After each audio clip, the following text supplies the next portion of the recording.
बँकेने जप्त केलेली प्रॉपर्टी घर लिलावातून कमी किमतीमध्ये मिळवून देण्याचे आमिष दाखवून आर्थिक फसवणूक केल्याचा प्रकार समोर आलाय। सप्टेंबर 2023 पासून आजवर भामट्यांनी संबंधिताला 9 लाख रुपयांना गंडविलंय। या प्रकरणी सातपूर पोलीस ठाण्यात दोघांविरोधात गुन्हा दाखल करण्यात आलाय।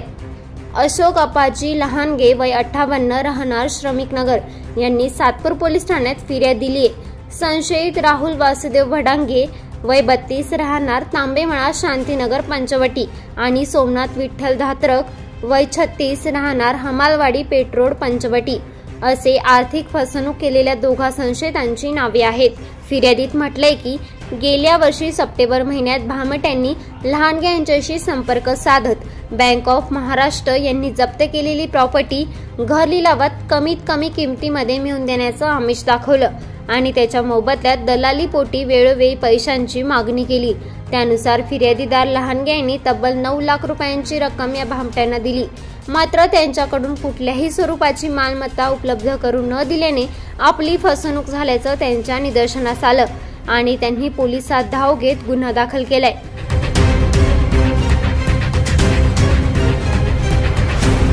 ब्युरो रिपोर्ट, सप्रेम मराठी।